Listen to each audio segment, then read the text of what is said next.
Hi everyone, welcome to the bare minimum education. तो आज हम डिस्कस करेंगे 28 फरवरी 2023 की द हिंदू और द इंडियन एक्सप्रेस का newspaper analysis. But before I start, I just want to say one thing that in case you find these videos helpful, you can always let me know that by commenting below, liking the video and subscribing to my channel if you haven't done that. तो आज के video का पहला article Indian express के explained section का एक article है, the crash in onion prices. देखिए ये पूरा आर्टिकल आपके प्रीलिम्स के, इस बार की प्रीलिम्स के पर्सपेक्टिव से बहुत ही ज्यादा इंपॉर्टेंट तो है ही, लेकिन कुछ यहाँ पे ऐसा है जो आपके मेंस के पर्सपेक्टिव से भी बहुत इंपॉर्टेंट है। जब इस पूरे आर्टिकल को हम डिस्कस कर लेंगे तो इसका मेंस के पर्सपेक्टिव से क्या रेलेवेंस है वो भी देखने की कोशिश करेंगे। और एक आर्टिकल कुछ दिनों पहले आया था, उसका और इस पर्टिकुलर आर्टिकल का क्या कनेक्शन है, we would also talk about that. तो देखिए यहाँ पे क्या हुआ है, farmers on Monday force the suspension of trading at Lasalgaon, India's largest wholesale market for onions located in Maharashtra's Nashik district. तो देखिए महाराष्ट्र के नाशिक डिस्ट्रिक्ट में लासलगांव एक जगह है जहां पे अब फार्मर्स ने बेसिकली कह दिया है कि हम ट्रेड नहीं करेंगे अनियंस को। और ये भी आपको पता होना चाहिए कि ये भारत का सबसे बड़ा होलसेल मार्केट है अनियंस के पर्सपेक्टिव से। ओके, तो यहाँ पे ऐसा क्या हुआ है, क्यों बेसिकली फार्मर्स ने मना कर दिया कि हम ट्रेड नहीं करेंगे? क्योंकि जो अनियन के प्राइसेस हैं वो बहुत ही ज्यादा तेजी से क्रैश कर गए हैं। और ऑफ कोर्स ये लाइवलीहुड इशू है फार्मर्स के पर्सपेक्टिव से। तो इतने कम प्राइसेस पे बेचना मतलब फार्मर्स डेट और बहुत सारी फार्मर्स सुसाइड, और इंडिया का एग्रीकल्चरल सिनेरियो आप ऑलरेडी जानते हैं। तो आप समझ रहे होंगे कि कितना ज्यादा आपके मेंस के पर्सपेक्टिव से ये रेलेवेंट है। अब जब आप रीजंस पढ़ेंगे तो आपको और समझ आएगा कि इस पर्टिकुलर क्राइसिस का क्या लिंक है ग्लोबल वार्मिंग से, या क्यों इंडिया, जैसे कि हमने अभी डिस्कस किया था थोड़े दिन पहले, कि इंडिया क्यों ज्यादा वल्नरेबल है बाकी कंट्रीज के कंपैरिजन में ग्लोबल वार्मिंग के लिए या क्लाइमेट चेंज के लिए, और क्यों हमारे पार्ट पे और स्टेप्स लेने बनते हैं। और बाकी कंट्रीज को भी should think about countries like India, Pakistan, और जो इस बेल्ट में लाई करते हैं। क्योंकि आप जानते हैं कि पहली बात तो इंडिया की वल्नरेबिलिटी इसलिए ज्यादा है क्योंकि हमारी बहुत बड़ी कोस्ट लाइन है, ठीक है, 7500 किलोमीटर्स की कोस्ट लाइन। तो साइक्लोन और सी लेवल राइज और इस तरह के थ्रेट्स बहुत ही ज्यादा एमिनेंट है। फिर साथ ही में जिस तरह की हमारी स्टेपल डाइट है, अब जैसे कि वीट, रिसेंटली हमने एक आर्टिकल देखा था वीट, तो वीट एक ऐसा क्रॉप है जो सबसे ज्यादा वल्नरेबल है क्लाइमेट चेंज को लेके, क्योंकि वीट एक राबी क्रॉप है।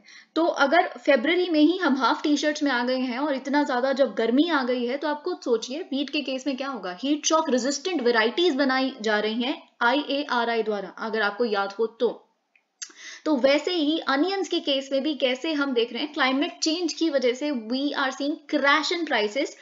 इस तरह से जो रीसेंट इवेंट्स हैं, ये आपसे क्वेश्चन पूछा जा सकता है मेंस में कि what is the link between climate change and India's food crops and India's agriculture. So you should have your recent trends in your head. Okay, तो यहाँ से हमें ये पता चलता है, the president of the Maharashtra State Onion Growers Association Bharat, okay, तो उन्होंने देखिए बोला है कि अब हम थ्रेटन कर रहे हैं कि हम ऑक्शंस को भी स्टॉप कर देंगे बाकी मार्केट्स में भी। तो आप जल्दी से या तो कुछ हमें फिक्स्ड प्रोक्योरमेंट का वादा दीजिए कि हमारे जो अनियंस हैं उसे प्रोक्योर किया जाएगा, do something about it. Why have onion prices crashed? देखिए इससे पहले हम ये जाने कि क्या रीजंस हैं अनियन प्राइसेस में क्रैश के, हमें कुछ बैकग्राउंड जाना है जो आपके प्रीलिम्स के पर्सपेक्टिव से बहुत इंपॉर्टेंट है।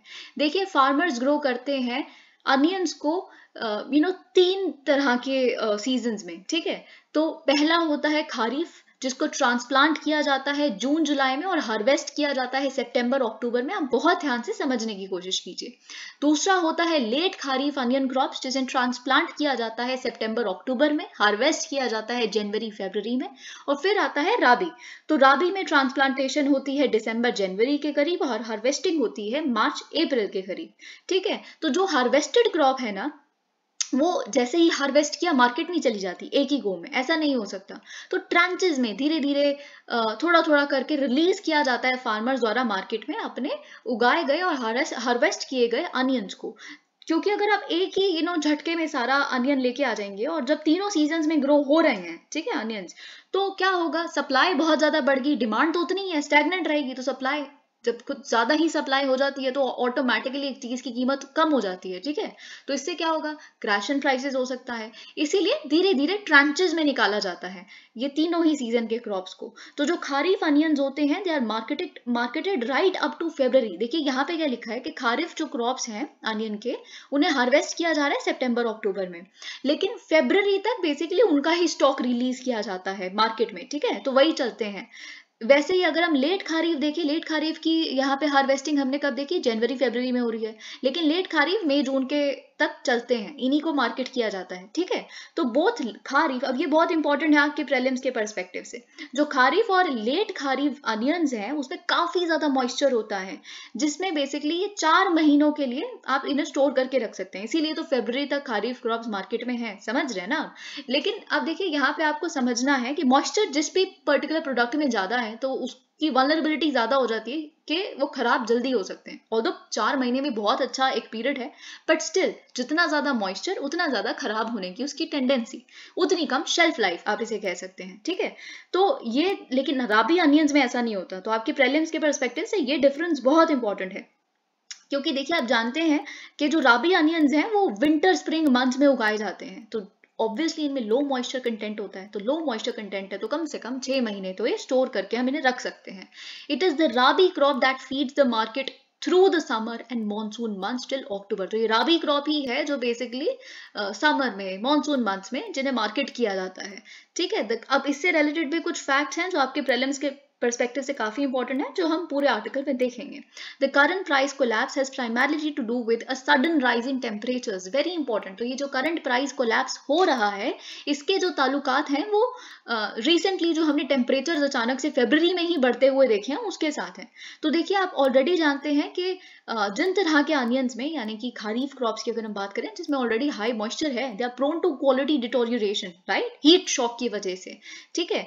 तो इसीलिए यहाँ पे वही चीज लिखिए, with the abrupt drying up leading to shrivelling of the bulbs. तो इससे क्या होता है, अनियंस खराब हो जाते हैं, बिकने लायक बचते ही नहीं है, क्योंकि इतना ज्यादा मॉइस्चर है उतना ज्यादा वल्नरेबल आप, है ना। तो हीट शॉक पे normally farmers would have been selling only the kharif crop now. अभी क्या आपने देखा कि फरवरी तक तो खारीफ क्रॉप ही चलता है, तो नॉर्मली यही होना चाहिए था, है ना, मार्केट में। But the extreme heat this time has forced them to offload even the late kharif onions. तो लेट खारीफ अनियंस जो मई जून में तक हम देखते हैं मार्केट में, वो भी ही ऑफलोड करने पड़ गए हैं, ठीक है, क्योंकि उसको इतनी टाइम तक स्टोर ही नहीं किया जा सकता, है ना। I hope you understand my point. Since both kharif and late kharif onions are arriving at the same time, अब क्या हुआ, बहुत बल्क में आ गए, खारीफ क्रॉप्स भी आ गई, लेट खारीफ क्रॉप्स आ गई, क्योंकि लेट खारीफ क्रॉप्स को तो इससे ज्यादा रखा ही नहीं जा सकता, तो सप्लाई बहुत ज्यादा बढ़ गई है और प्राइसेस हैव फॉलन। देखिए सब कुछ जो मार्केट का खेल है ना, प्राइस बढ़ना कम होना, वो डिमांड सप्लाई पे बेस्ड होता है। इन्फ्लेशन, डिफ्लेशन, सब कुछ डिमांड सप्लाई है। इकोनॉमिक्स, मैक्रो इकोनॉमिक्स, सब कुछ ऑलमोस्ट डिमांड सप्लाई ही है, जैसे कि हम बहुत बार देखते हैं। How much have prices fallen, अगर हम देखें, ऑल्दो आपके प्रीलिम्स के पर्सपेक्टिव से इंपॉर्टेंट नहीं है, लेकिन जो सिचुएशन है उसकी सीवियरिटी जानने के लिए आपको बहुत जरूरी है कि फरवरी 9 तक क्या हो रहा था, अनियन के अराउंड ₹1000 से ₹1100 पर क्विंटल मिल रहे थे लासलगांव की अगर हम बात करें, ठीक है। ऑल्दो ये भी बहुत ही कम था, यानी कि बिल्कुल ही चलाने लायक ही ये प्राइस था, बट स्टिल। लेकिन अभी अगर हम देखें फरवरी 10 के करीब ₹1000 पे फॉल हो गया, फिर उसके बाद ₹800 पर क्विंटल बाय फरवरी 14, ठीक है। They have continued to slide since with the last average traded price, अगर हम देखें मंडे की ये फोर्स शटडाउन से पहले ₹500 टू 550 लेवल तक पहुंच गया था पर quintal, which is almost half जो आप यूजुअली एक्सपेक्ट करते हैं, हाफ से भी कम, ठीक है। तो यहाँ पे एक स्टेटमेंट लिखिए, every degree rise in the mercury has resulted in the prices stumbling और टम्बलिंग, ठीक है।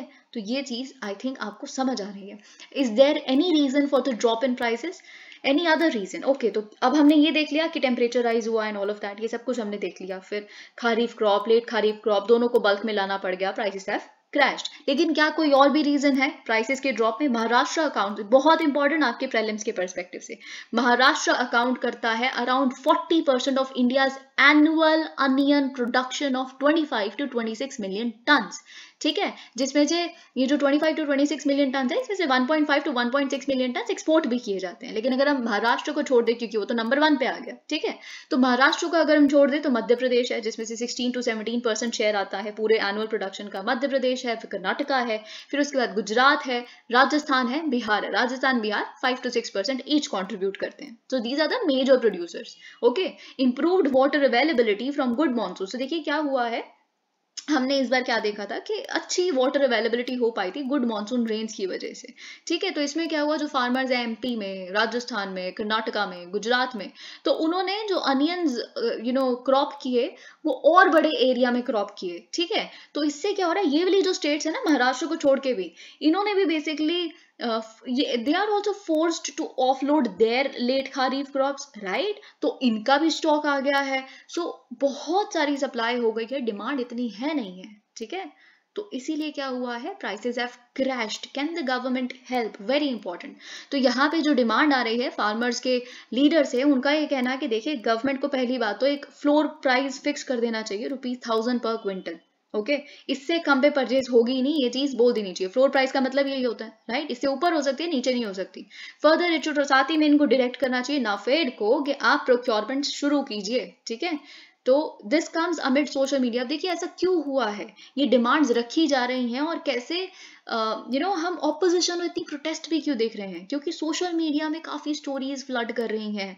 आप देख रहे हैं farmers are in tears because of onions, teary onions, quite literally। तो ये सारी चीजें हम स्टोरीज देख रहे हैं। एक स्टोरी जो आप जानते हैं तुकाराम छवन जी की, जिसमें क्या हुआ है, सोलापुर डिस्ट्रिक्ट के फार्मर हैं, उन्होंने केवल उनको ₹2 का, मात्र ₹2 का चेक मिला है after deduction of all extra expenses and all of that, ठीक है। तो जब उन्होंने बेसिकली अपना 500 क्विंटल प्रोड्यूस को सेल किया उसके बाद, तो आप ये खुद सोच सकते हैं, this is so bad. Okay, तो इसीलिए हम ये सब कुछ देख रहे हैं। जो ऑपोजिशन है, बाकी जो एक्टिविस्ट हैं, they are seeking government's intervention. तो सैटरडे को फाइनली क्या हुआ है, नाफेड ने एक स्टेटमेंट इशू की है। उन्होंने कहा है कि देखिए हम अपने प्रोक्योरमेंट सेंटर्स ओपन करेंगे नासिक डिस्ट्रिक्ट में इसी हफ्ते से, और फार्मर्स आर रिक्वेस्टेड कि आप अपने गुड क्वालिटी ड्राइड स्टॉक लेके आए, ताकि आपको बेटर रेट्स मिल सके इन सेंटर्स पे, और जो पेमेंट होगी वो ऑनलाइन ही होगी। How effective will these measures be, कितने इफेक्टिव हो पाएंगे ये मेजर्स। अब देखिए जैसा कि ऑलरेडी पॉइंट आउट किया जा चुका है, कुछ भी देखिए अब लेट खरीफ अनियंस के साथ तो नहीं हो सकता, क्योंकि उनको इससे ज्यादा स्टोर ही नहीं किया जा सकता 4 महीने से ज्यादा, तो इनको लाना पड़ेगा ही पड़ेगा, ठीक है। तो they can not be stored for any long. पर अब जो कुछ हो सकता है वो राबी क्रॉप के साथ हो सकता है, क्योंकि जैसे कि हमने शुरुआत में ही देखा, जो पूरा समर मंथ्स है और जो मॉनसून मंथ्स है उसमें पूरा राबी क्रॉप ही चलता है। तो something good can be done with this particular crop. Okay, तो ये अगेन आपके प्रीलिम्स के पर्सपेक्टिव से बहुत इंपॉर्टेंट है, that the rabi onion crops account for रफली 70% of country's total annual production. Very important for you. Okay, तो इस 70% ऑफ टोटल एनुअल प्रोडक्शन के साथ if you can intervene, the government can intervene and do something good about it, good enough. Okay, they should do something. This crop looks to be in good condition, और जो rabi crop है as of now it looks in good condition, ठीक है। Farmers ने 20% more area last year के comparison में basically plant किया है, सो इट्स गुड। जो buffer stock to be created from NAFED's procurement of rabi onions should ensure no tears for either farmers और consumers in the months ahead. क्योंकि अगर आप buffer stock NAFED रख लेगा तो इससे क्या होगा, ना ही फार्मर्स की आंखों से आंसू आएंगे, क्योंकि उनको नहीं प्रताड़ित होना पड़ेगा इतने कम प्राइसेस की वजह से, और साथ ही में हमारे जैसे कंज्यूमर्स, कल को स्टॉक है ही नहीं, है ना, तो फिर डिमांड बढ़ जाएगी, है ना, और सप्लाई है नहीं, तो हमारे आंखों में भी आंसू आएंगे, तो वो भी नहीं आएंगे, क्योंकि स्टॉक होगा और वो रिलीज किया जा सकता है धीरे धीरे, ठीक है। तो ये सारी चीजें। अब देखिए, आप जानते हैं issues in Sisodia case, what Delhi vigilance department flagged. तो आप ऑलरेडी जानते हैं Delhi liquor policy, excise policy, CBI custody 5 दिन, दिल्ली एलजी, आप एलजी, ये सारे इश्यूज आपके लिए इंपॉर्टेंट हैं। ऑल्दो पॉलिटिक्स इंपॉर्टेंट नहीं है, पर आपको मेजर आपसे एक क्वेश्चन GS2 में बिल्कुल आ सकता है कि दिल्ली में क्यों इतना ज्यादा एंटी सेंट्रल गवर्नमेंट सेंटिमेंट है, या फिर क्या इश्यूज हैं, संविधान क्या कहता है, MCD इलेक्शंस में क्या हुआ, रिसेंट 2021 में एक लॉ आया था वो क्या कहता है कि LG ही एक्चुअल सरकार है, LG ही एक्चुअल एग्जीक्यूटिव है, LG के बिना, उनके ओपिनियन के बिना, वो बिल 2021 का यही कहता है, एक्ट वही कहता है कि LG की ओपिनियन, LG के किसी भी तरह के अप्रूवल के बिना nothing can be done because LG is the whole and sole. असल जो सरकार है वो एलजी है। ये सारी चीजें, सारे इश्यूज आप मेंशन करेंगे। 2018 की सुप्रीम कोर्ट की जजमेंट ने क्या कहा था? सुप्रीम कोर्ट की जजमेंट ने ये कहा था कि जो असली सरकार है, जो इलेक्टेड गवर्नमेंट है, वो है, ठीक है। तो और जो एलजी है, जैसे बाकी गवर्नर काम करते हैं एड एंड एडवाइस पे, वो एड एंड एडवाइस पे ही करेंगे, ठीक है, बस बात खत्म। बाकी 3 ऐसे सब्जेक्ट हैं संविधान का ये कहना है जो दिल्ली गवर्नमेंट के पास नहीं होती। जो मिस्टर केजरीवाल को आप बहुत बार बोलते देखते हैं कि हमारे पास पुलिस नहीं है तो हम क्या करें, हमारे पास लैंड नहीं है तो हम क्या करें, हमारे पास पब्लिक ऑर्डर नहीं है तो हम क्या करें, ठीक है। तो ये चीजें आप याद रखेंगे। और साथ ही में एक और इशू चल रहा है दिल्ली और सेंट्रल गवर्नमेंट के बीच में, वो क्या है? एडमिनिस्ट्रेटिव ऑफिसर्स, आईएएस ऑफिसर्स किसके कंट्रोल में आते हैं, ये आप जानते हैं। सुप्रीम कोर्ट में ये केस चल रहा है। तो ये इतने सारे इश्यूज से रिलेटेड ये 6-7 इश्यूज आप लिखेंगे। आप कॉन्स्टिट्यूशन लिखेंगे, ओके, आप रीसेंट बिल्स एक्ट्स आए हैं वो लिखेंगे, आप सुप्रीम कोर्ट की जजमेंट लिखेंगे। तो इस तरह से you will get a good answer. और फिर ऑफ कोर्स जो आपके ओपिनियंस हैं, क्या आपको सच में लगता है कि दिल्ली गवर्नमेंट को स्टेटहुड मिलना चाहिए? Well, Delhi government national capital भी है, ओके, एक सिटी होने के बावजूद एक नेशनल कैपिटल भी है, यहाँ पार्लियामेंट है, यहाँ पे एम्बेसीज हैं, सब कुछ है। तो कहीं चीजें सेंट्रली क्रिटिकल भी हैं, तो मे बी स्टेटहुड एक सही चीज नहीं है। तो इस तरह से you would write your paper. लेकिन यहाँ पे देखिए, इससे पहले कि हम आगे बढ़ें, क्योंकि इशू बहुत ज्यादा फ्लेम कर रहा है, तो क्या इशू है आपके लिए समझना बहुत जरूरी है। और ऐसा क्या ही हुआ था, और विजिलेंस डिपार्टमेंट ने ऐसा क्या बताया कि मिस्टर सिसोदिया को, यानी कि जो एजुकेशन मिनिस्टर हैं, एक्साइज मिनिस्टर, तो उनको अरेस्ट करना पड़ा, ठीक है। तो देखिए यहाँ पे कहानी शुरू होती है जुलाई 8 से, पिछले साल की जुलाई 8। On July 8 last year the Delhi chief secretary sent a 5-page report to LG Vinay Kumar Saxena and chief minister Arvind Kejriwal. 5 पन्नों का एक रिपोर्ट बना के भेजी गई चीफ सेक्रेटरी द्वारा दिल्ली के, जुलाई 8 को। किस किस को? विनय सक्सेना जी को, यानी कि एलजी को, और सीएम को भी, जिसमें बेसिकली उन्होंने बोला कि कुछ डेविएशंस हमें लग रहा है कि कुछ प्रोसीजर्स लेट डाउन किए गए थे दिल्ली एक्साइज पॉलिसी में 2021-22 की, अब तो विड्रॉ हो गई है ये, उसमें कुछ प्रोसीजर्स थे, उससे डेविएट होते हुए हमने देखा है, जो हमें ग्राउंड पे दिखा, ठीक है। Based on the chief secretary's note, the LG asked for a detailed report by the vigilance department. तो चीफ सेक्रेटरी की इस रिपोर्ट, 5 pages रिपोर्ट के बेसिस पे एलजी ने एक डिटेल्ड रिपोर्ट मांगी विजिलेंस डिपार्टमेंट से, ठीक है। तो फिर ये जो रिपोर्ट है वो सबमिट की गई जुलाई 20 को, विजिलेंस डिपार्टमेंट की रिपोर्ट, जिसने बोला कि देखिए हमें दिखा है कि आर्बिट्ररी और यूनिलैटरल डिसीजंस लिए गए हैं मनीष सिसोदिया के पार्ट पे in the capacity of excise minister, okay, जिसकी वजह से क्या हुआ है, एक्सचेकर को, हमारे जैसे टैक्स पेयर्स को ह्यूज फाइनेंशियल लॉसेस हुए हैं। और जो यहाँ पे हमें लॉस हुआ, तो कुछ वो लॉस किसी के लिए तो प्रॉफिट है, ठीक है। तो उस रिपोर्ट का मतलब ये है कि जो ये बचा पैसा, वो आप सरकार ने और आपके लीडर्स ने असेंबली इलेक्शन जो उन्होंने गोवा में, पंजाब में, उसमें इन्फ्लुएंस करने के लिए पैसा लगाया 2022 में, ठीक है। तो नेशनल पार्टी आप जानते हैं, आम आदमी पार्टी बन चुकी है, तो ये बेसिकली उसमें बनने के लिए उनको हेल्प किया, ये वाला पैसा, ये रिपोर्ट बताती है।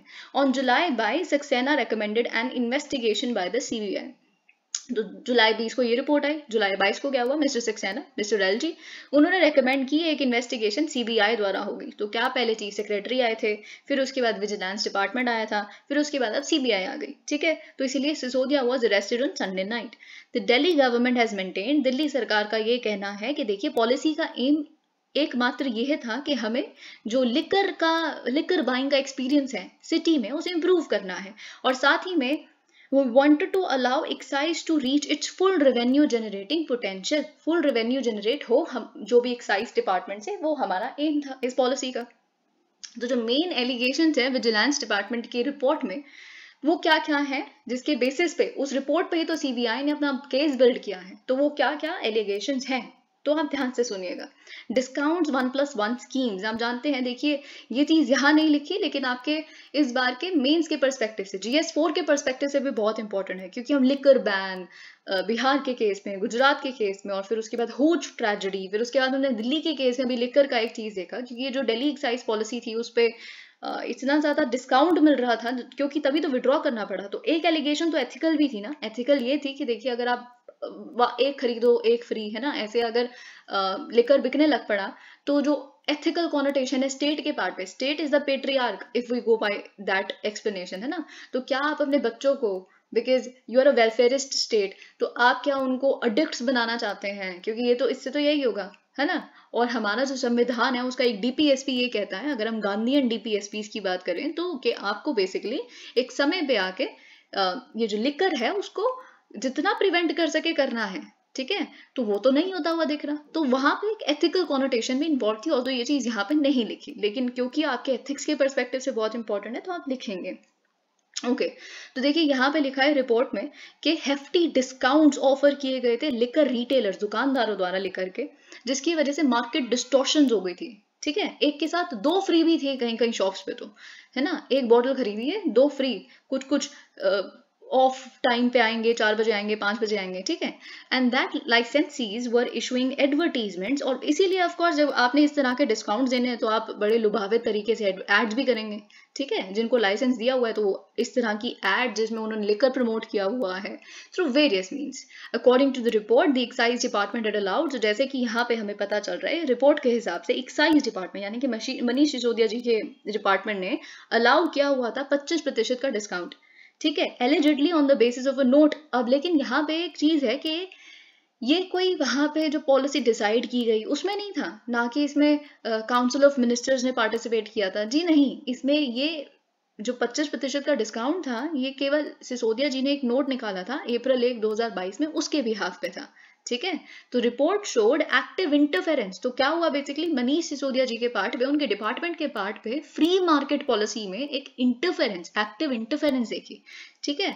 तो ये चीज उसमें ना काउंसिल ऑफ मिनिस्टर्स ने अप्रूवल दिया था, ना ही एलजी ने, क्योंकि एलजी तो असल सरकार है 2021 के एक्ट के हिसाब से। Number of dry days, now this is very important, the new excise policy reduce the number of dry days, dry days मतलब जिस दिन शराब नहीं बिकेगी, ठीक है। तो जो ये नंबर ऑफ ड्राई डेज थे 2021 में 21 हुआ करते थे दिल्ली की अगर हम बात करें, ठीक है। तो लेकिन 2022 में 3 हो गए, 21 से 3, ठीक है। और इसके लिए कोई अप्रूवल नहीं लिया गया था काउंसिल ऑफ मिनिस्टर से, या फिर एलजी का ओपिनियन भी नहीं लिया गया था। तो रिपोर्ट ने ये बताया, रिपोर्ट ने ये भी नोट किया कि जो एक्साइज डिपार्टमेंट है उन्होंने कॉम्पनसेट किया था लिकर वेंड्स को for the force shut in down due to the pandemic, ठीक है। तो और लेकिन ठीक है जो आपने कॉम्पनसेट किया, खैर, और साथ ही में जो आप अब जो लिकर जो ड्राई डेज हैं वो 21 से 3 हो गए, ठीक है।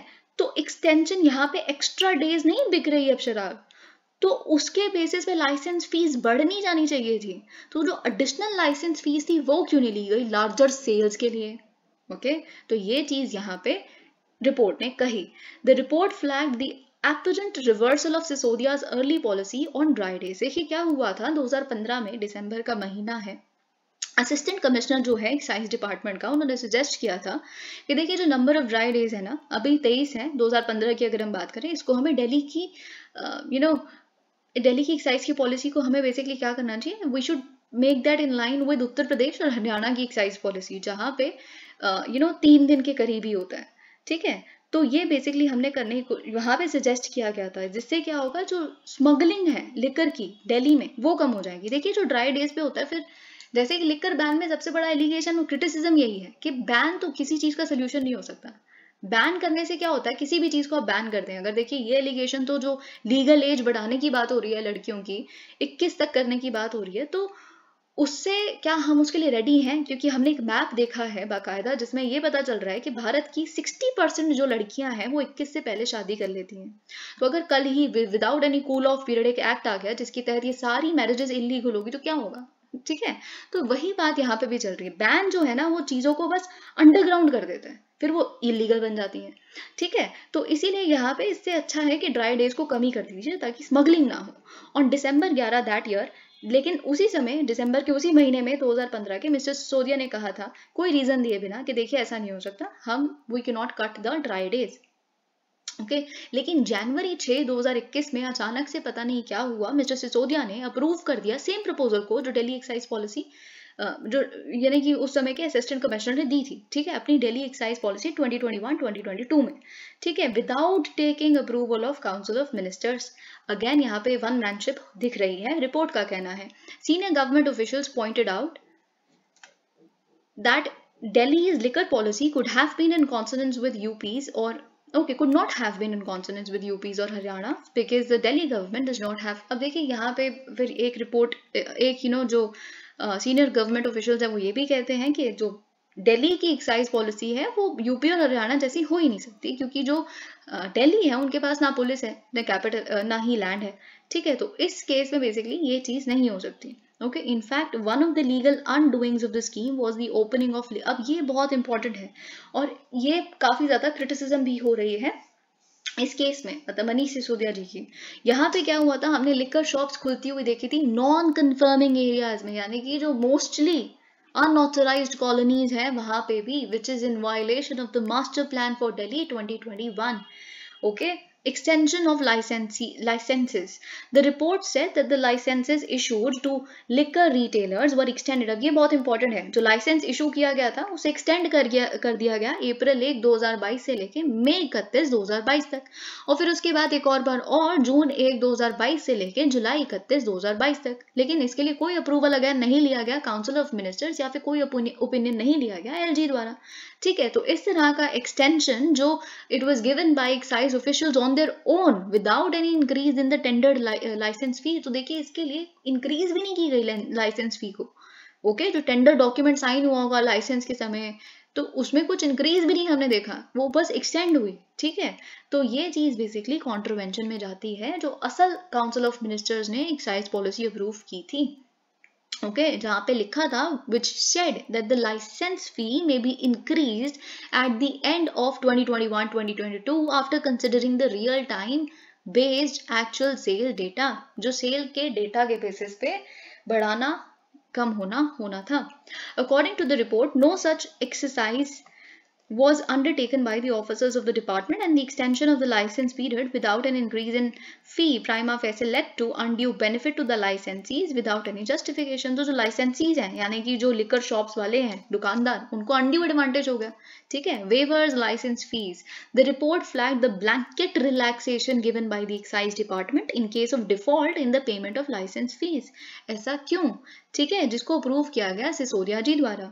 ओके, विदाउट अगेन कोई एलजी की ओपिनियन नहीं लिया गया, कोई काउंसिल ऑफ, देखिए आप खुद देख सकते हैं कितनी जगह पे लिखा है without any approval of council of ministers, without any opinion of LG.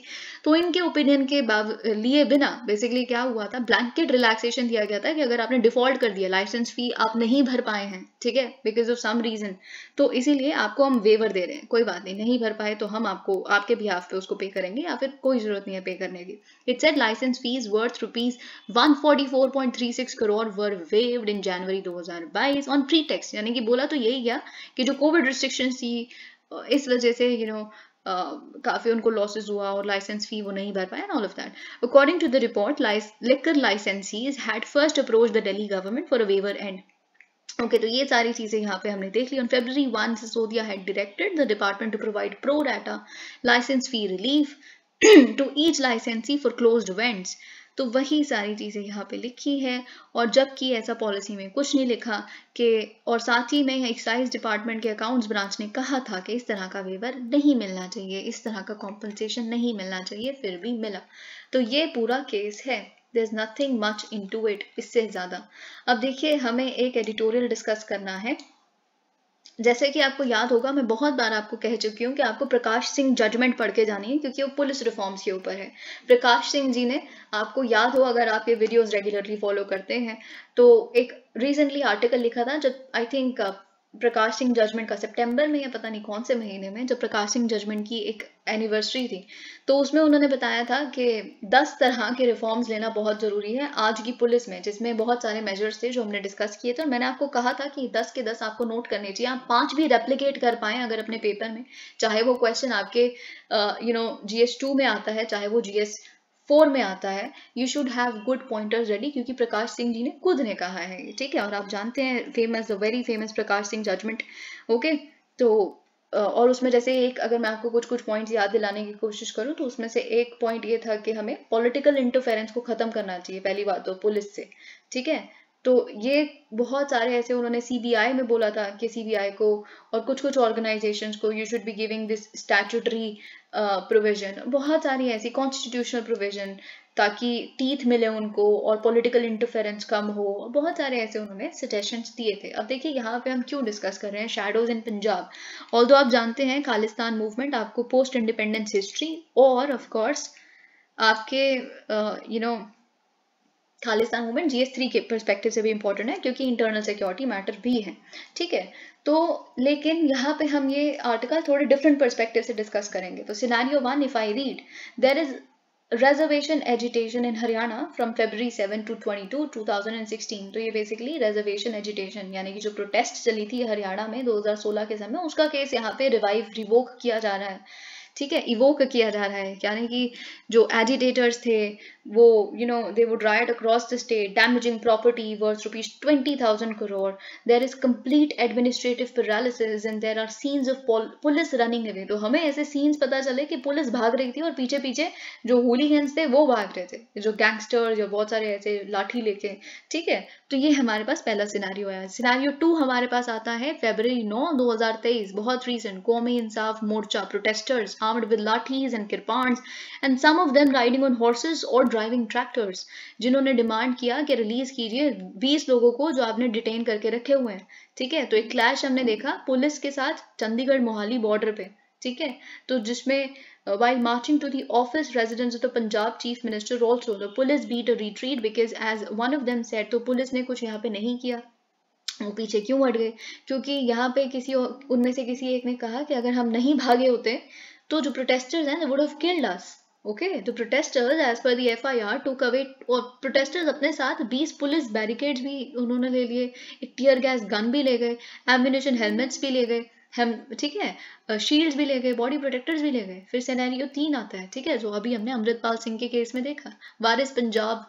वारिस पंजाब दे के जो लीडर हैं और उन्होंने कैसे अजनाला पुलिस स्टेशन में कैसे पालकी साहब के शील्ड में, आप जानते हैं क्या हुआ, ठीक है, लवप्रीत सिंह को छुड़ाने के लिए जो किडनैपिंग के चार्ज में उन्हें पकड़ा गया था, और ये सब कुछ आप जानते हैं। और कैसे फिर उसके बाद देखिए जो छोड़ा गया, खैर वो जो धमकियां दे रहे थे वो अलग बात है, तो पुलिस ने माफी क्यों मांगी कि हमारे बेसिस पे कुछ गलती हो गई, हमें शायद एविडेंस पूरा नहीं था, ये क्या था, ठीक है। तो ये चीज हमें पता चल रही है कि there is something wrong with police, ऐसा प्रकाश सिंह जी कह रहे हैं। तो ऐसे बहुत सारे उन्होंने कहा है कि बहुत सारे और डेवलपमेंट्स हैं जो हमें बताते हैं कि इन पर्टिकुलर स्टेट्स में दिल्ली यानी कि हरियाणा और पंजाब में there something wrong with the police. Okay, Haryana में तो काफी हमने 2016 के बाद से स्टेबलाइजेशन देखी है, पर Punjab it appears to be going downhill very fast. उनकी जो क्रेडिबिलिटी है और जिस तरह का हम पंजाब में केस देख रहे हैं वो बहुत तेजी से डिग्रेड होता दिख रहा है सब कुछ, ठीक है।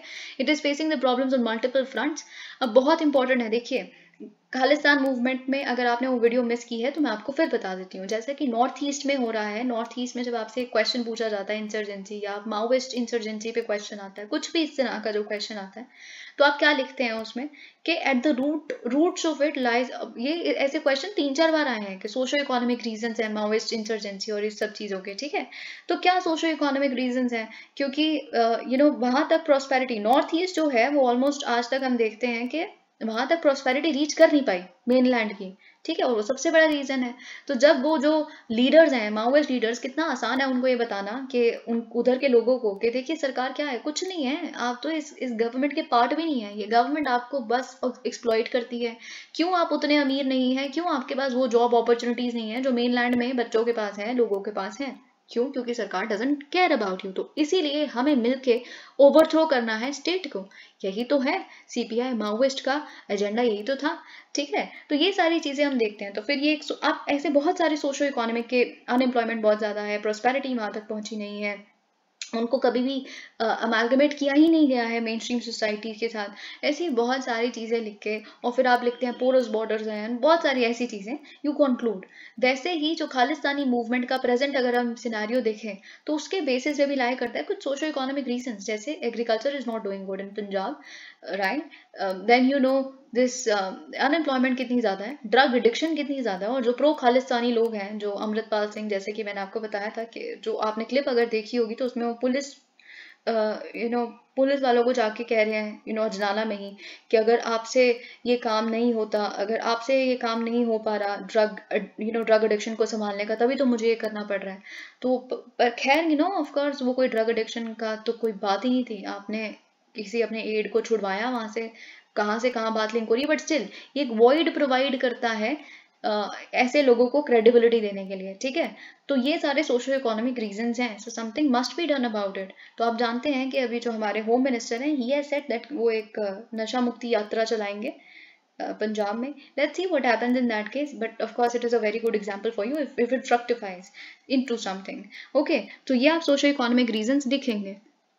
खैर, यहाँ पे back to police thing, however Punjab appears to be all right 70। और तो देखिए यहाँ पे वही चीज लिखी है, जो क्रिमिनल गैंग्स हैं, they have sprung up in different districts and there are frequent reports of gang warfare। आप जानते हैं कैसे गन वायलेंस को, हमने कल NIA रिपोर्ट भी देखी थी जिसमें हमें क्या पता चला, दिल्ली और मुंबई में बहुत सारी इन्वेस्टिगेशन हुई है, बहुत सारे पंजाबी सिंगर से, मंकी रतौलक, अफसाना खान एंड दिलप्रीत ढिल्लों, बहुत सारे इस तरह के पंजाबी सिंगर से। तो ऑफ कोर्स उन्होंने नेम तो पिन पॉइंट करके नहीं लिखा गया है कि किसने क्या कहा, पर ये हमें पता चला है NIA की रिपोर्ट से कि उनको थ्रेटन किया जा रहा है कि अगर आप बेसिकली जो खालिस्तानी लोग हैं उनके दोस्तों के यूट्यूब चैनल्स हैं और उन यूट्यूब चैनल्स पे इनको फोर्स किया जाता है कि आप गाने गा के अपलोड करें, फिर उससे मिलियंस ऑफ व्यूज आते हैं, जो व्यूज आते हैं उसको जिससे पैसा आता है उससे वेपन्स खरीदे जाते हैं जो इंडिया में लोगों को मरवाने के लिए, टारगेट करने के लिए यूज किया जाएगा, जिस पैसे से वेपन्स आएंगे, ठीक है।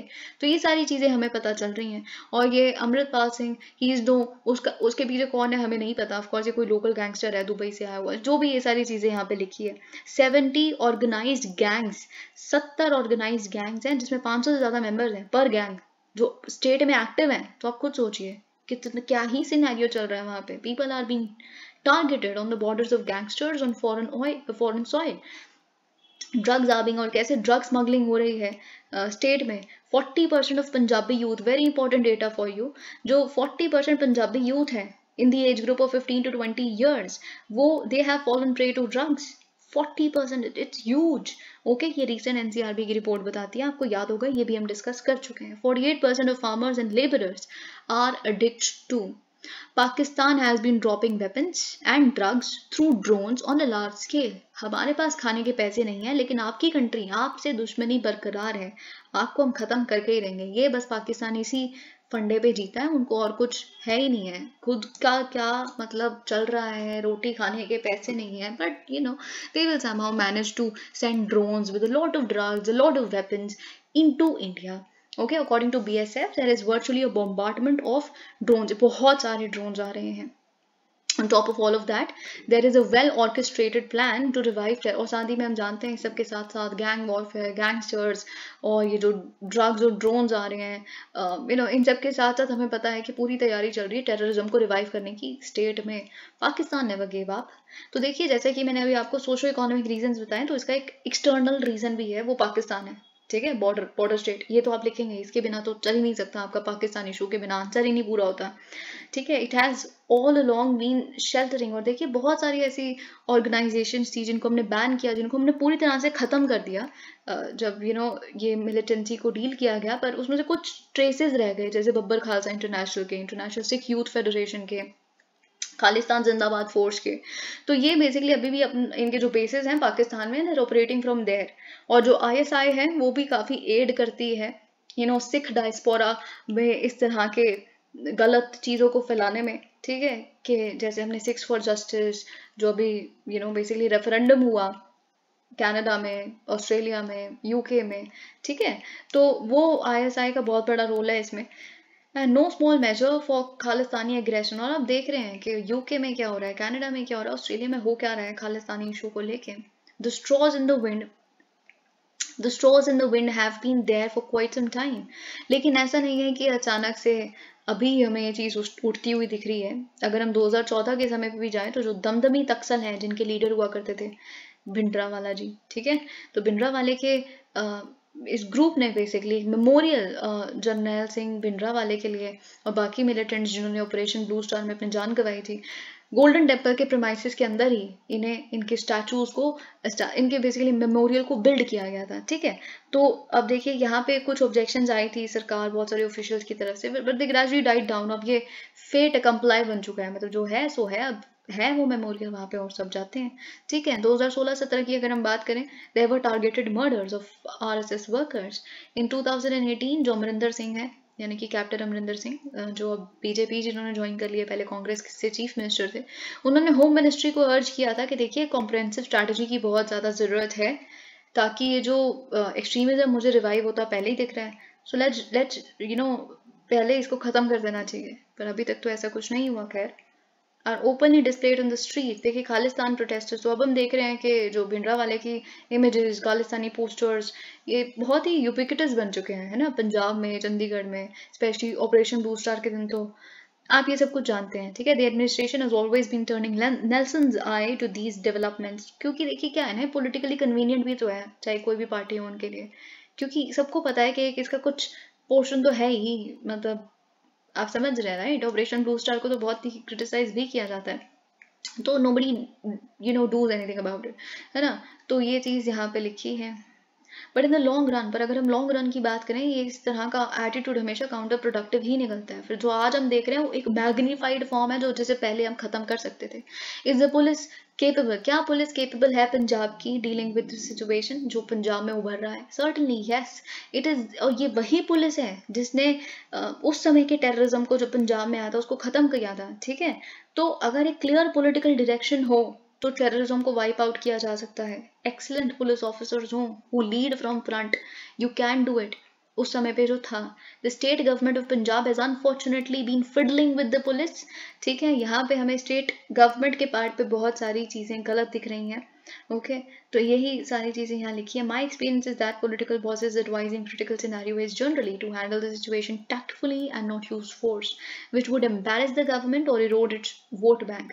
तो बेसिकली यही किया जाता है कि अब देखिए इतना क्रिटिसिज्म, खैर मैं पॉलिटिक्स में नहीं जाना चाहती, आपके अपने ओपिनियंस हो सकते हैं, किसी और के कुछ और ओपिनियंस हो सकते हैं, तो यूजुअली लेकिन यही होता है कि क्योंकि अगर आप फोर्स यूज करेंगे, जो कि ऑपरेशन ब्लू स्टार में हुआ था, तो फिर उस सरकार को, उस पार्टी को बड़ा ही क्रिटिसिज्म मिलता है ना। तो यही मना किया जाता है आप मर जाएं, पर फोर्स नहीं यूज होना चाहिए, क्योंकि यहाँ पर थोड़ा रिलीजियस सेंटिमेंट वाली बात भी आ जाती है, राइट। तो खैर क्योंकि जो फोर्स का यूज है वो हमेशा वोट बैंक नाराज करता है, फिर आप पार्टी कभी जीत नहीं पाती बड़ी आसानी से, और फिर जो गवर्नमेंट है उसको एम्बेरसमेंट भी होती है। तो इसीलिए आप टैक्टफुली उसी सिचुएशन को हैंडल कीजिए, यही पॉलिटिकल प्रोसेस, ये एक्सपीरियंस प्रकाश सिंह जी का बताता है। The grim reality however is that in matters of security Punjab के नॉट बी, देखिए हम ना हिंटरलैंड स्टेट जो है पंजाब को उनसे इक्वेट नहीं कर सकते हम, उत्तर प्रदेश या इस तरह के, और मध्य प्रदेश, इन तरह के रीजन के कंपैरिजन में सिक्योरिटी पंजाब में जो चाहिए वो बहुत अलग है, ठीक है। क्योंकि यहाँ पाकिस्तान है, और पाकिस्तान ने कैसे 1980s में जो थोड़ा बहुत भी एंगर था उसको फ्यूल करने के लिए क्या नहीं किया वो सबको पता है, तो हम उसकी रिपीटेशन होते हुए दोबारा नहीं देख सकते। The problem has to be nipped in the bud, okay, internally as well as externally. यही आपका आंसर होना चाहिए, internal reasons, socio economic political, then external reasons. Write about that. External में आप क्या लिखेंगे? आप पाकिस्तान बॉर्डर के बारे में लिखेंगे, what they have been doing all through and through. आप ऑस्ट्रेलिया कनाडा का, यूके का फैक्टर लिखिए, ठीक है। तो write about all of this, okay. If the state government does not show the political will to tackle the problem head on, तो political will की बहुत ज़्यादा ज़रूरत है, ये अपने आंसर में भी लिखिए। अगर स्टेट गवर्नमेंट पॉलिटिकल विल नहीं दिखाती कि इसके साथ बिल्कुल हेड ऑन लड़ाई की जाए और जल्दी लड़ाई की जाए इस चीज़ के साथ, तो इनका कहना है कि प्रेसिडेंट रूल अगर लगाया जाए तो वही सही है, क्योंकि something has to be done about it. एक स्ट्रॉन्ग गवर्नर हो, जो जिनके पास एक कंपीटेंट एडवाइजर्स की टीम हो जो वहाँ जाए, और कोई रिस्क नहीं लिए जा सकते पंजाब में तो खासकर, okay. National security is at the top, इससे बढ़कर कुछ नहीं है पंजाब के केस में, अगर हम देखें इनका ये कहना है। अब देखिए यहाँ पे सुप्रीम कोर्ट में क्या हुआ है, history can't haunt present, no bigotry in Hinduism, supreme court.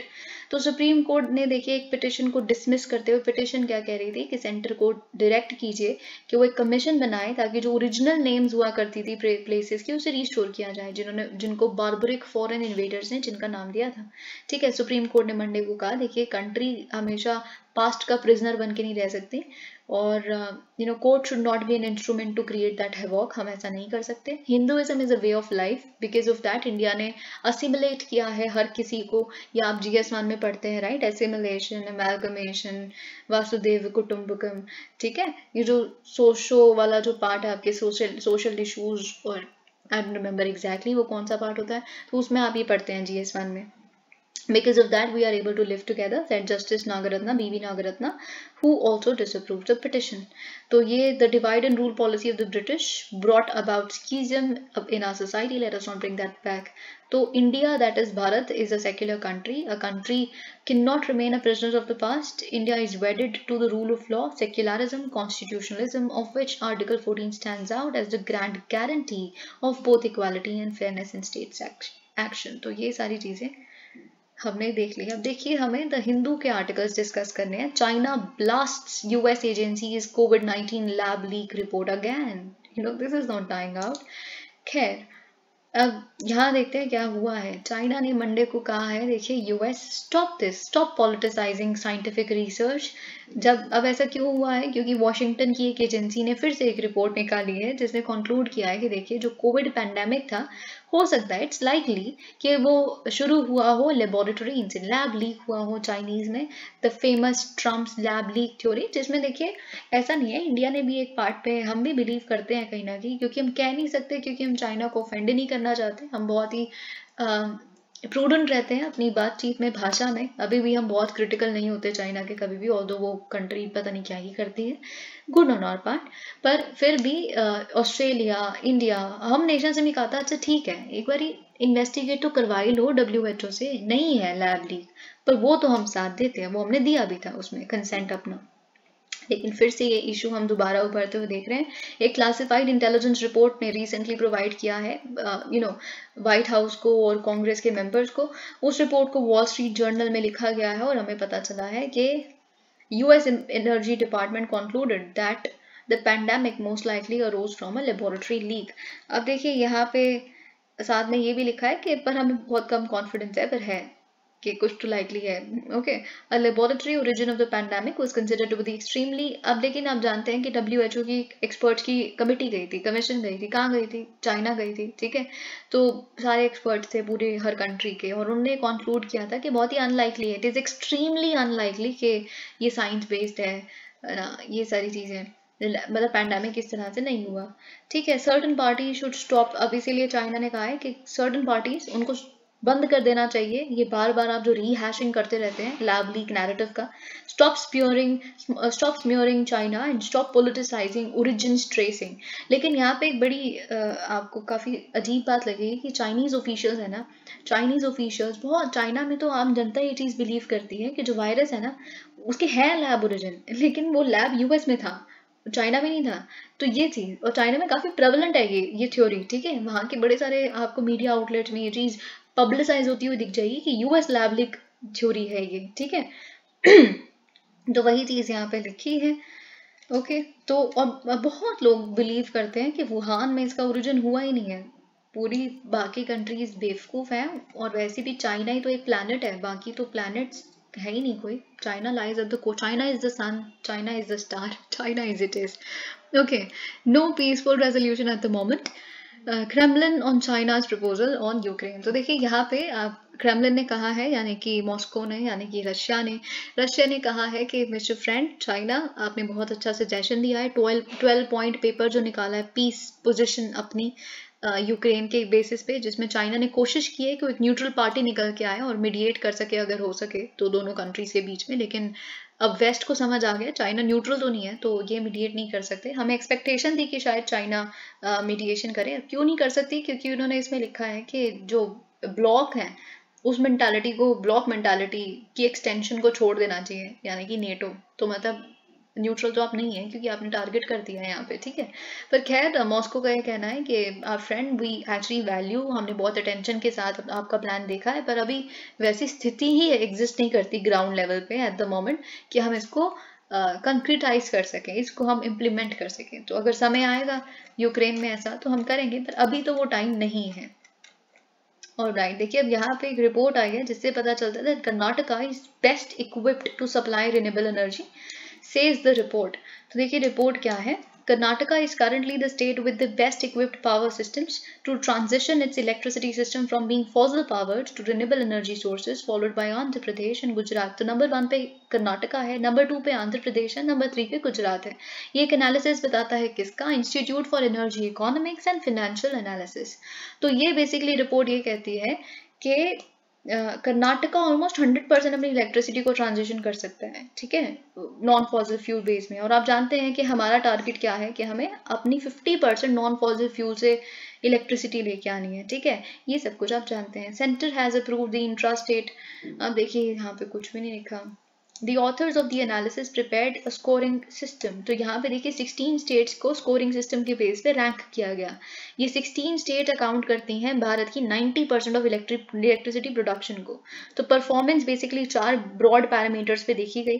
Decarbonisation number 1, number 2 performance of the power system, number 3 readiness of the power ecosystem and policies and political commitments determined their scores, ठीक है। तो basically ये 4 जो parameters हैं कि political commitment कितनी है, साथ ही में कितनी रेडीनेस है आपकी पावर इकोसिस्टम की, क्या परफॉर्मेंस है आपकी पावर सिस्टम की, साथ ही में डीकार्बनाइजेशन किस तरह से हो रही है। कर्नाटका स्कोर्ड वेल, ठीक है, as it was able to supply electricity to meet almost all its power requirements in financial year 2022 with a shortage of only 9 million units against the total annual power requirement of 72,692 MU million units, ठीक है। तो आप देख सकते हैं बहुत ही कम शॉर्टेज।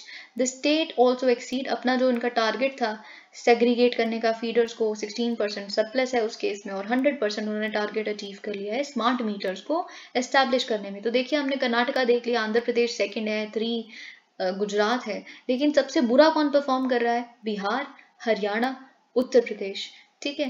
तो यहाँ पे चीज हमने देखी, सबसे ज्यादा कम स्कोर इन्होंने बिहार, उत्तर प्रदेश, हरियाणा में देखा है। अब देखिए 1300 year old Buddhist stupa found in Odisha Jajpur.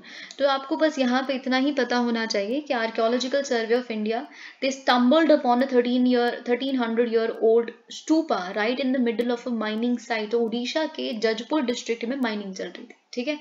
तो यहाँ पे अचानक से हमें पता चला कि 1300 साल पुराना एक स्टूपा है, ठीक है, उसके रेमनेंट्स हमें मिले, खड़ा हुआ करता था यहाँ पे, ठीक है। तो ये चीज अब देखिए, जो जजपुर डिस्ट्रिक्ट है यहीं से कॉन्डोलाइट स्टोन्स जाते हैं, सप्लाई किए जाते हैं बहुत सारे ब्यूटीफुल प्रोजेक्ट्स के लिए, जैसे 12th सेंचुरी का जो श्री जगन्नाथ टेम्पल है पुरी में, उसके लिए यहाँ से कॉन्डोलाइट स्टोन्स गए थे, ठीक है। तो आपको ये पता होना चाहिए कहाँ मिलते हैं, मोस्टली उड़ीसा में, ठीक है। और कहाँ पे ये बुद्ध स्तूपा रिसेंटली मिला है? जजपुर डिस्ट्रिक्ट में। We have man, तो जजपुर तो एटलीस्ट आपको पता ही हो कहाँ पे है। We have managed to unearth a Buddhist stupa at the Condolite mining site. Okay, तो यही सारी चीजें लिखी हैं यहाँ पे। ओके अब देखिए ये बिल्कुल पास है ललितागिरी के, जो एक मेजर बुद्धिस्ट कॉम्प्लेक्स है जहाँ पे बहुत सारे स्तूपास और मोनास्ट्रीज हैं। Okay, after the discovery of the Buddhist stupa from the mining site, the ASI intervened and asked, तो इसके बाद उन्होंने सरकार को बोला कि आप माइनिंग बंद कर दीजिए, जो बंद कर दी गई। Okay, condylite stones were widely used in the ancient temple complexes. The state government had come up with an ambitious plan to spend, तो यहाँ पे कुछ भी नहीं है, आपको बस ये condylite stones के बारे में पता होना चाहिए। एस्थेटिक वैल्यू है इनकी काफ़ी, हेरिटेज स्कैरसिटी जोन में, जगन्नाथ बल्लभ पिलग्रिम सेंटर, तो बहुत सारी अच्छी चीज़ों में से यूज़ किया जाता है इसको। अब देखिए यहाँ पे ये एक सुहासिनी हैदर जी, जो आप जानते हैं काफ़ी अच्छा इंटरनेशनल एनालिसिस देती हैं, उनके द्वारा लिखा गया एक एडिटोरियल ही कहूँगी मैं इसको, न्यूज़ एनालिसिस कह लीजिए, ठीक है। जैसा कि लिखा है यहाँ पे, a joint statement at G20 meeting is unlikely. कौन से जॉइंट स्टेटमेंट की बात की जा रही है? अब जो फॉरेन मिनिस्टर्स मीट, क्योंकि आप जानते हैं कि जो फाइनेंस मिनिस्टर्स की मीट थी वहाँ तो कोई जॉइंट स्टेटमेंट आई नहीं। तो हमने देखा कैसे वेस्टर्न कंट्रीज और रशिया चाइना के बीच में, रशिया चाइना एक है, वेस्टर्न कंट्रीज एक हैं, कैसे इनके बीच में हमने लड़ाई सी देखी। कहाँ पे देखी? G20 का जो अभी रिसेंटली फाइनेंस मिनिस्टर और सेंट्रल बैंक गवर्नर्स की मीटिंग हुई थी उसमें, ठीक है। तो हम लाइकली यही देखने वाले हैं G20 में, रसीना डायलॉग होने वाला है जिसमें चीफ गेस्ट होने वाली है जॉर्जिया मेलोनी, आप जानते हैं इटालियन प्राइम मिनिस्टर। तो हम वहाँ पे भी इस तरह की कॉन्फ्रंटेशन देखेंगे। Officials concede that after the public spat at G20 finance ministers central bank governors meeting over the weekend, joint statement, तो इसीलिए जॉइंट स्टेटमेंट वहाँ भी नहीं आ पाई, तो joint statement G20 foreign ministers में भी हम नहीं देखेंगे, ठीक है। इट्स अनलाइकली फॉर नाउ, अभी तक तो हमें यही लगता है। लेकिन ऑफ कोर्स हम देखेंगे कि कैसे इंडिया के जो शेरपा हैं अमिताभ कांत जी, जब वो लीड करेंगे टॉक्स को बाकी शेरपाज के साथ, let's see what happens. But March 1 को क्या होने वाला है, let's see what happens.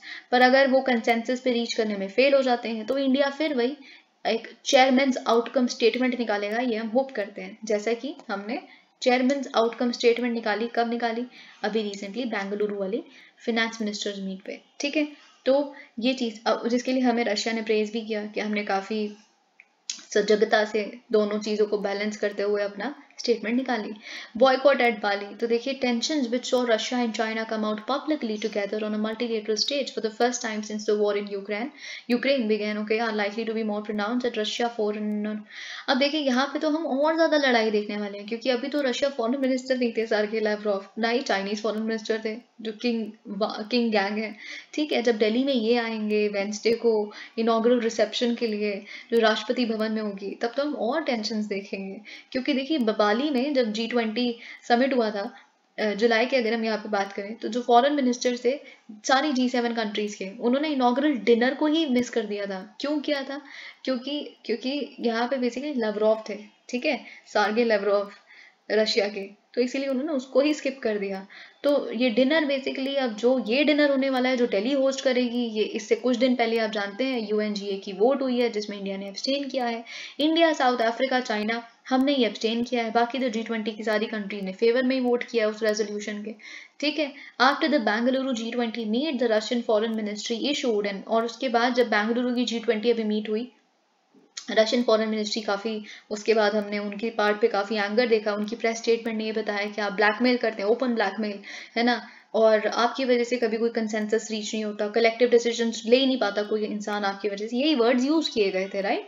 Earlier French, अब इससे पहले हम एक्सपेक्ट कर रहे थे, बहुत सारे लोग इंडिया में ये सोच रहे थे कि India would of course give in to the pressure put by French on us, लेकिन ऐसा नहीं हुआ, क्योंकि फ्रेंच फिनेंस मिनिस्टर ने साफ बोल दिया था कि देखिए एक पब्लिक अल्टीमेटम है मेरा भारत को, ठीक है, और G20 की ग्रुपिंग को, कि देखिए फ्रांस अपोज करेगा किसी भी कम्युनिक को जिसमें जो वर्डिंग बाली की कम्युनिक में 2022 की नहीं जो उसमें लिखी हुई थी वो नहीं होती, तो ठीक है, जिसमें हमने क्या बोला था बाली की कम्युनिक में, most countries condemned the war, ये वर्ड अगर नहीं लिखा होगा तो हम हर कम्युनिक को, जॉइंट कम्युनिक को अपोज करेंगे।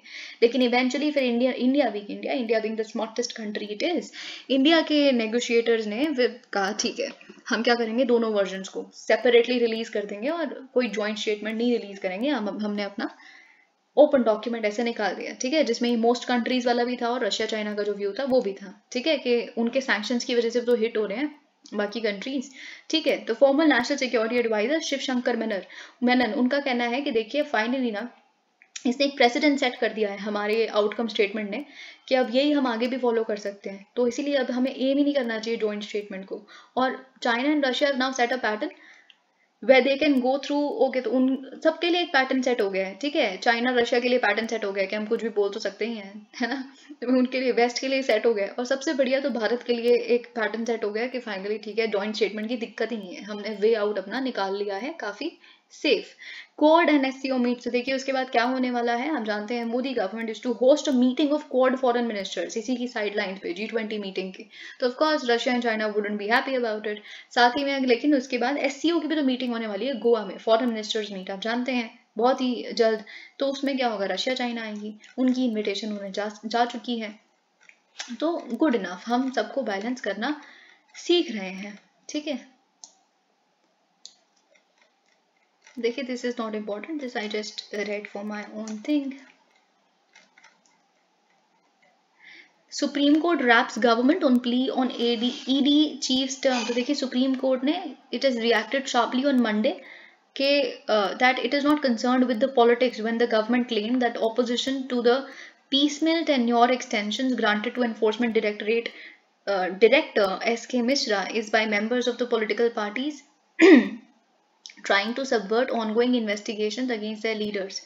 तो यहाँ पे वही सारी चीजें लिखी हैं कि said in the top court in September had specifically said that there would be no further extensions। देखिए वही कि further और extensions नहीं हो सकती। However, the government within 2 months of judgment made amendment to, फिर आपने क्या किया, आपने एक्ट में amendment ला दी, ठीक है, एक ऑर्डिनेंस के माध्यम से। तो जब हमने कह दिया था कि further extension नहीं हो सकती, so let's see what comes up on this. Thank you so much. Please like the video.